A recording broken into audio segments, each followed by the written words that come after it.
Boa noite, eu sou o Gabriel Costa de Medeiros e esse é o vídeo da tarefa 6 e 7 de Eletrônica Digital 1. Eu acabei ficando sem computador por umas semanas, então eu juntei a tarefa 6 e 7 para entregar as duas juntas. Então vou começar só explicando para a 6 e depois eu passo para a 7. Como a gente consegue ver aqui no lado direito da tela, tenho a minha tarefa 6 de escrita, que era basicamente fazer um sistema aritmético para fazer a soma e a subtração, então seria um sistema meio somador subtrator. E aí eu tenho os exemplos aqui, 0 mais 0, 1 mais 0. E aí, a partir desses exemplos aqui, eu escrevi a tabela que a gente consegue ver aqui à esquerda. E através da simplificação algébrica, eu utilizo o método da simplificação algébrica, eu cheguei no circuito simplificado. E depois, na equivalência de porta, eu consegui chegar em A XOR B para a minha saída. E tenho além da minha saída, do sistema meio somador subtrator, eu teria que ter o transporte. E aí o transporte eu também fiz o mesmo processo e simplifiquei o máximo possível. Então, basicamente o sistema funciona dessa maneira. Eu vou mostrar aqui no DIDS. Ele funciona assim: quando essa chave M aqui está ligada no 0, ele está somando, e quando ela está ligada no 1, ele está subtraindo. Então, por exemplo, se eu tiver 1 aqui, 0 mais 1 é 1, se eu tiver 1 mais 1, eu vou ter 2, ou seja, ou no caso 0 com transporte de 1, se eu tiver 1 mais 0 vai continuar sendo 1, e se eu desligar essa chave aqui, esse M, seria o que controlaria entre soma e subtração. Aí a partir de agora, quando eu está no estado lógico alto, ou 1, esse sistema passa a subtrair. Então, no caso, se eu fizer 1 menos 0, eu teria a saída de 1, 1 menos 1 dá 0. Se eu tiver 0 menos 1, eu teria 1 com o transporte de 1. E é basicamente esse sistema. E aí a gente teria a questão 2, que era montar com a minha porta já feita do sistema somador subtrator de 4 bits. Ele funciona basicamente igual. Aqui eu tenho a minha chave que controla soma ou subtração. Então, quando ela está em 0, ela está somando. Quando ela está em 1, ela está subtraindo. Então, se eu tiver, por exemplo, 1 mais 1, eu vou ter 2. Isso, com qualquer valor que eu fizer aqui, ele vai funcionar. E, claro que vai ter que essa entrada CO, que seria o carry out, seria o meu transporte, né? Caso exceda o valor máximo. Por exemplo, se eu exceder o valor máximo, ele vai ter o transporte sempre de 1 aqui, caso eu exceda aqui esse valor exceda o máximo, né? E isso na soma. E se eu ligar a chave aqui, ele passa a subtrair. Então, se eu tiver, por exemplo, aqui 2 menos 1, eu vou ter 1. E, claro, tem o transporte de 1. Esse transporte a gente ignora na soma, no caso, né? Na subtração, perdão. Então, essa seria a montagem do meu sistema, já utilizando a porta pronta subtrator e somador de 4 bits. Então, essa foi a tarefa 6.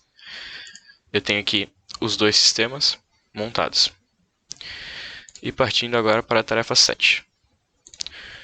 A tarefa 7 basicamente consistia em a gente projetar um circuito que tivesse 3 switches para ligar ou desligar a lâmpada de um corredor e elas funcionassem independentemente. Primeiramente eu montei a tabela da verdade já.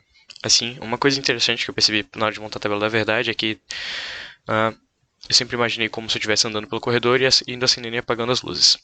Caso o número de uns ou de vezes que eu apertei os botões fosse par, ou seja, eu apertei 2 vezes, a saída permaneceria a mesma, no caso, né? E toda vez que fosse ímpar, a saída mudaria. Como eu comecei com a saída apagada, por exemplo, aqui, eu apertei apenas uma vez, vai ser um número ímpar, então a saída vai ser 1, porque ele vai simplesmente alterar. Agora, a gente pode perceber que nesse de baixo, que o número de vezes que eu acendi ou apaguei é positivo.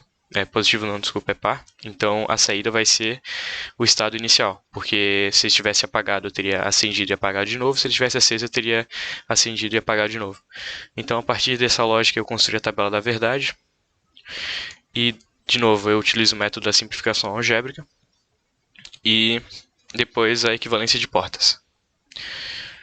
Então esse é basicamente o sistema da tarefa 7 e eu tenho aqui as perguntas da tarefa 7. Então eu vou mostrar aqui no DIDS como que está o funcionamento disso tudo. Aqui no DIDS eu já montei a tarefa 7 completa, desde da primeira, da segunda, de todas as questões, né? Então, só começando a simulação aqui. Ele basicamente, toda vez que eu tiver qualquer alteração nesse botão, o meu LED de saída vai se alterar. Aqui que eu está representando por esse daqui, né? Esse ou esse daqui.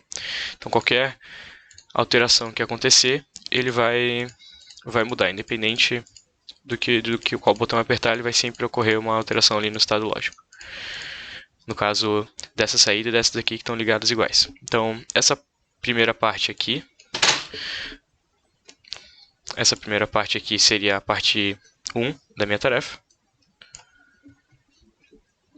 E agora voltando à simulação, a parte 2 estaria aqui embaixo, que seria eu montar esse circuito utilizando o meu MUX, ou multiplexador.